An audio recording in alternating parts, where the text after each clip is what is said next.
Nagbubukas ang pelikula sa isang magandang gabi sa Paris habang naghahanda ang City of Lights para sa Pasko. Ang kilalang plastic surgeon na si Dr. Frank Flamand ay tuwang-tuwa sa diwa ng Kapaskuhan habang ine-enjoy niya ang gabi kasama ang kanyang kapatid na babae, si Ingrid, at ang nobya nito, na si Natalie. Gumagala sila sa mga pamilihan ng lungsod, namimili sa mga high-end na tindahan, at masaya silang magkasama. Masayang nagkwentuhan ng tatlo at pumunta sa underground parking kung saan nila iniwan ang kanilang sasakyan kanina. Biglang huminto ang isang kulay gray na Mercedes sa harap nila. Isang nasa katanghaliang gulang na babae ang bumaba sa kotse at sarkastikong binati si Dr. Flamand. Ang doktor ay walang ideya kung sino siya, ngunit ang ginang ay may makikitang peklat sa ilalim ng kanyang kaliwang mata. Pagkatapos ay ipinakilala niya ang kanyang sarili bilang naunang pasyente ni Dr. Flamand. Lumalabas, may nangyaring mali sa proseso ng kanyang recovery at ngayon ay nasira ang buong mukha niya. Galit na galit ang ginang at gustong maghiganti kay Dr. Flamand. Kaya, inilabas niya ang bote ng acid na itinatago niya sa ilalim ng kanyang manggas at inihagis ang laman nito sa surgeon. Si Ingrid, na nakatayo sa malapit, ay nagawang itulak ang kanyang kapatid upang maiwasan ang kapahamakan. Ngunit sa kasamaang palad, ang asido ay nahulog sa kanyang mukha sa halip na tinunaw ang kanyang balat. Ang isang natatakot na Dr. Flamand at Natalie ay naiwang walang magawa habang pinapanood nila ang psycho na babae na nagmamaneho palayo na may nakakatakot na ngiti. Lumipat ang eksena makalipas ang isang taon nang magising ang kawawang Ingrid na sumisigaw sa kanyang kama. Patuloy na naaalala niya ang gabing iyon mula nang mangyari ang insidente. Hindi nagtagal ay dumating si Dr. Flamand upang aliwin ang kanyang kapatid na babae at nangako na ibabalik niya ang kanyang kagandahan sa anumang paraan na kinakailangan. Sa ibang lugar sa Paris, isang American model, si Barbara Muller ay abala sa shooting para sa isang high-end na luxury brand. Ang punong taga-disenyo ng kaganapan, si Marshall, ay nagpapaalala kay Barbara na ipagmalaki ang kanyang mga alahas. Siya ay kasalukuyang nakasuot ng napakamahal na gem-encrusted gold bracelet. Ang shoot ay nagpatuloy ng ilang sandali pagkatapos kung saan ang taga-disenyo ay tumawag para sa isang maikling pahinga dahil ito ay hindi kapani-pani walang mainit sa loob. Sa sandaling iyon, dumating si Natalie sa pinangyarihan at sinenyasan si Barbara na lumabas sandali. Pagkatapos ay magiliw na binati ng dalawang babae ang isa't isa na nagpapahiwatig na hindi ito ang unang beses na nagkikita sila. Mabilis silang pumasok sa kotse ni Natalie kung saan binigyan niya ang modelo ng isang maliit na kahon na puno ng ipinagbabawal na gamot. Ito ay pagkatapos ay ibinunyag na si Natalie ay regular na nagsusupply kay Barbara ng mga naturang gamot. Matapos tumikim ng ilang gamot, ipinikit ng huli ang kanyang mga mata at medyo nagpahinga. Ito ay nang bigla siyang igapos ng isang lalaking nasa backseat habang tinuturukan siya ni Natalie ng tranquilizer. Bumalik sa shoot, si Marshall ay asar nang mapagtanto niya na si Barbara ay hindi pa bumabalik mula sa pahinga. Nagtanong siya tungkol sa kanya at ibinunyag ng ilang modelo na nakita nilang umalis siya sa studio kasama ang isang blonde na babae. Pansamantala, makikita natin ang tunay na personalidad sa likod ng karaniwang kaakit-akit at gwapong si Dr. Flamand. Siya ay nagpapatakbo ng isang pribadong ospital sa labas ng isang lungsod na pinangalanang St. Cloud. Lumilitaw ito tulad ng anumang iba pang institusyong espesyalista mula sa labas. Ngunit, sa ilalim ng harapan ng normalidad, mayroong ilang baluktot at lubhang madilim na mga lihim na nakatago dito. Inihayag na si Dr. Flamand ay nagtitipon ng dugo, mga hormone, balat, at mga organo ng mga kabataang babae at ginagamit ito sa plastic surgery ng kanyang mga mayayamang kliyente. Hindi alam ng mga pasyente, nurse, at iba pang kawani ang tungkol sa nakakatakot na sikretong ito. Tanging si Natalie at isang peeping security guard na nagngangalang Gordon ang nakakaalam ng katotohanan. Aktibo silang nakikilahok sa pagdukot sa mga kabataan at mahihinang kababaihan mula sa iba't ibang bahagi ng Paris at dinala sila sa ospital na ito. Kapag ang mga batang babae ay dinala, sila ay puwersahang itinapon sa basement. Pagkatapos ay kinukuha ni Dr. Flamand ang kanilang dugo at kung ano pa man ang kailangan para sa paggamot ng kanyang mga mayayamang pasyente. Pagkatapos nito, tinatapos nila ang mga kawawang babae dahil hindi na sila kapaki-pakinabang. Samantala, nakakulong na rin si Barbara sa basement ng ospital. Gusto pala ni Dr. Flamand na gamitin ang kanyang mukha para gamutin ang kanyang kapatid. Nakakuha din tayo ng pagpapakita ng malupit na katangian ng peeping security guard ng ospital, si Gordon. Hindi siya natatakot na putulin o patayin ng alinman sa ilang mga batang babae na nakatago sa basement ng ospital. Samantala, nag-ikot si Dr. Flamand upang suriin ang kanyang mga pasyente. Karamihan sa kanyang mga kliyente ay matatandang babae na labis na natutuwa sa kanyang pagtrato. Gayunpaman, mayroong isang nasa katanghaliang gulang na babaeng British, si Mrs. Sherman, na tila hindi kinabahan sa isang bagay. Sinabi pa niya kay Flamand na nararamdaman niyang may hindi magandang nangyayari sa ospital. Ngunit ibinasura ng surgeon ang kanyang mga alalahanin at sinabi sa kanya na babalik siya sa kanyang pinakamahusay sa loob ng wala pang 2 linggo. Sa ibang lugar sa New York, nag-aalala ang business tycoon na si Brain Wallace tungkol sa kanyang anak na si Barbara. Siya ay isang veterano ng Vietnam War at may mga koneksyon sa buong mundo. Nalaman niya na ang kanyang anak na babae ay hindi nag-check-in sa kanyang silid sa hotel sa Paris sa nakalipas na 2 araw. Maging ang lokal na pulisya ay tila walang alam sa kanyang kinaroroonan. Kaya, nagpa siya si Brain na kumuha ng pribadong detective, si Sam Morris, na nagkataon na dating kasintahan ni Barbara. Ibinigay ng negosyante kay Sam ang $20,000 ng maaga at isang tiket sa eroplano papuntang Paris. Pagkatapos ay hiniling niya na ang kanyang anak na babae ay dapat na matagpuan sa anumang paraan na kinakailangan. Makalipas ang ilang oras, nakarating si Sam sa Paris at nag-check-in sa parehong hotel kung saan tumutuloy daw si Barbara. Sinuhulan niya ang receptionist at kinuha ang lahat ng mga sulat na dapat ihatid sa kanya. Di nagtagal, nakipagpulong si Sam sa pinuno ng lokal na pulisya sa isang punerarya. Napag-alaman na natagpuan ng mga Pranses na pulis ang bangkay ng isang batang babae na itinapon sa isang madilim na eskinita kagabi. Walang ulo ang bangkay kaya halos imposibleng makilala ang biktima. Gayunpaman, tiningnan ni Sam ang pribadong area nito at agad na napagpasyahan na ang katawan ay hindi pag-aari ni Barbara. Pagkatapos ay ibinunyag niya na mayroon siyang nunal malapit sa kanyang pribadong lugar. Bumalik sa ospital, dumaranas si Flamand ng isang emosyonal na kaguluhan. Lalong naiinis si Ingrid sa bawat araw, hinihiling na ayusin niya ang kanyang mukha sa lalong madaling panahon. Inihayag naman ni Flamand na hindi siya maaaring operahan kaagad dahil natatakot siyang magkamali. Pagkatapos ng mahabang pag-iisip, napagpasyahan niya na ang tanging tao na maaari niyang hingan ng tulong ay si Dr. Orloff, isang kilalang surgeon na nagretiro na ngayon. Kaya, makalipas ang ilang araw, dumating sina Flamand at Natalie sa villa ni Dr. Orloff. Iginiit ng matandang surgeon na nagretiro na siya at ang huling inoperahan niya ay ang kanyang asawa. Ngunit sinasabi niya sa kanila ang tungkol sa isang lalaking nagngangalang Dr. Karl Heinz na maaaring makatulong sa kanila. Lumalabas, si Heinz ay isang Nazi scientist na nagpatakbo ng mga eksperimento sa paghugpong sa mga live na nakunan ng mga sundalo. Ang kanyang mga pamamaraan ay lubhang brutal at hindi makatao ngunit epektibo. Nagawa pa ni Heinz na baguhin ang buhay ng mga sundalo na ang mga mukha ay sumabog sa ikalawang digmaang pandaigdig.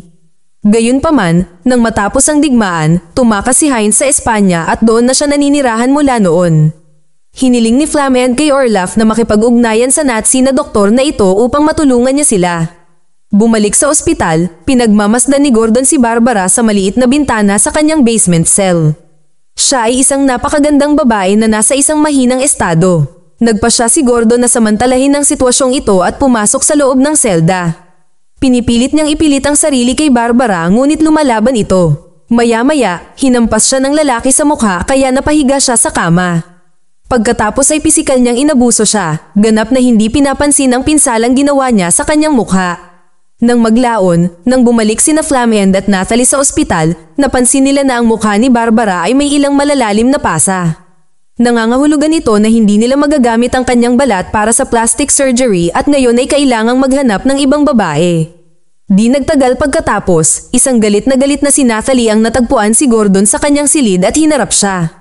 Sinabi niya sa kanya na nakagawa siya ng isang malaking pagkakamali sa pamamagitan ng pananakit sa mukha ng pasyente. Kaya, bilang isang parusa, siya ay ipinadala sa silid ni Ingrid at pinilit na makipagmahalan sa kanya. Kinaumagahan, nakatanggap si Flamand ng tawag mula kay Mrs. Sherman na mukhang nag-aalala.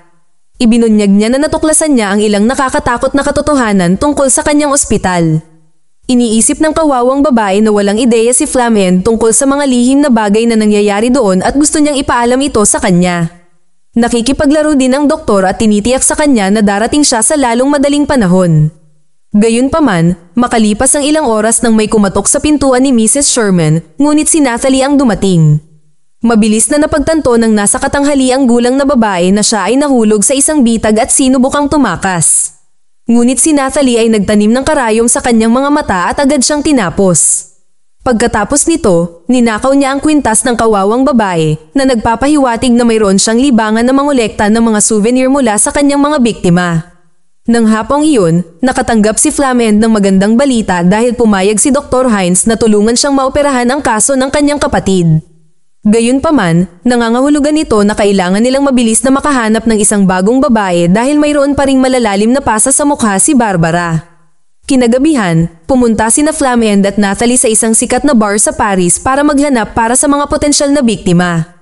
Nadatnan nila si Melissa, isang call girl na nagkataon na dating pasyente ni Flamand. Pagkatapos ay binayaran niya ito upang bumalik sa kanyang villa at agad namang pumayag si Melissa.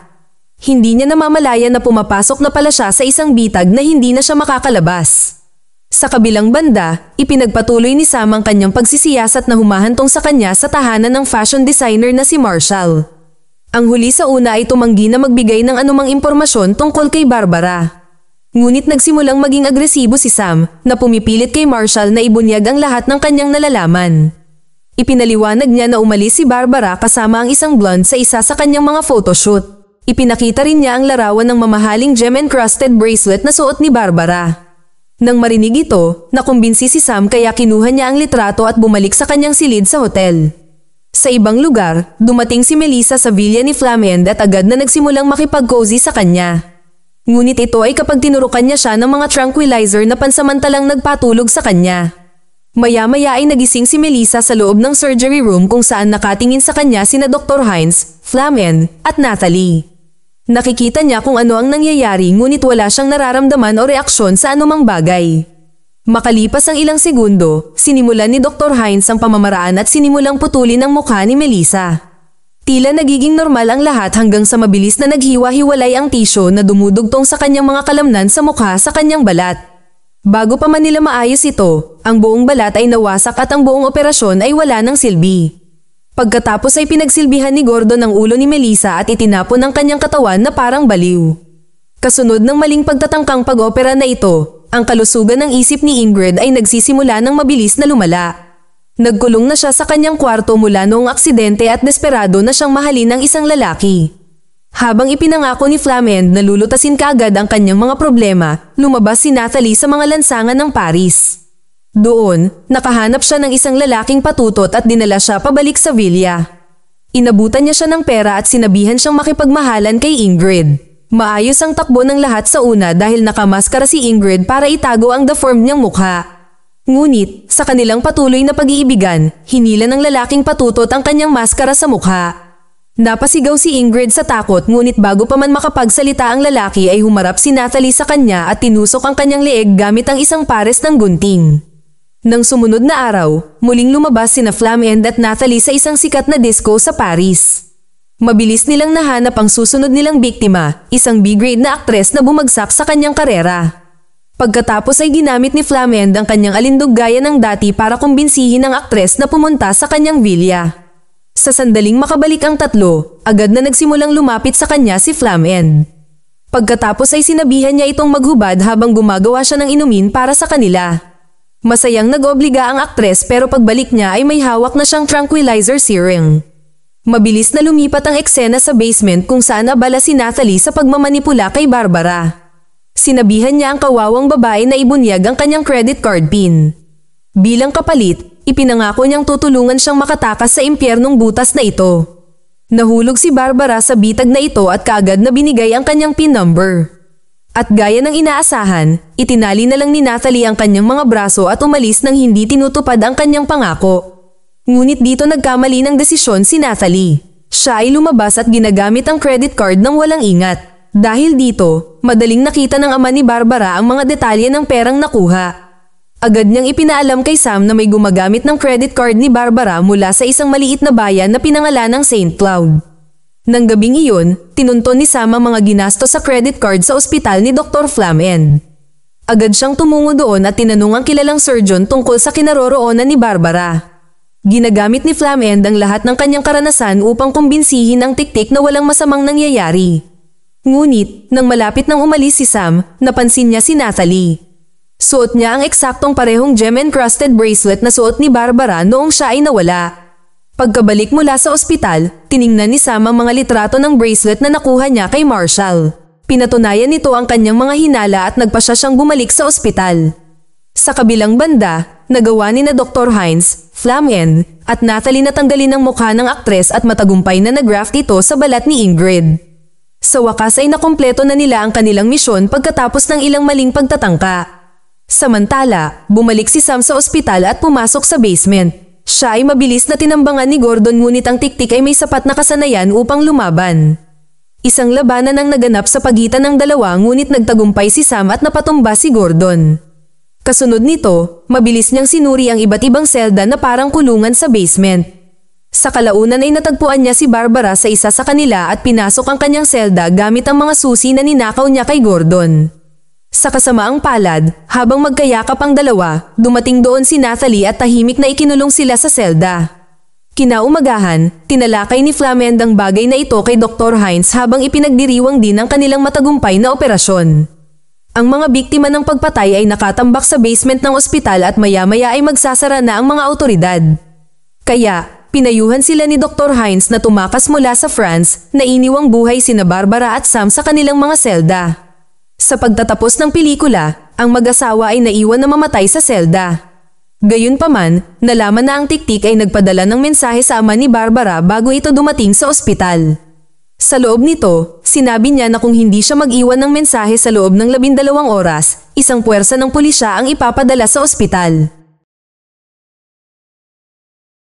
Mag-subscribe para sa higit pang mga video na tulad nito, i-on ang notification at mag-iwan ng like para matulungan ang aming channel. Salamat sa panunood.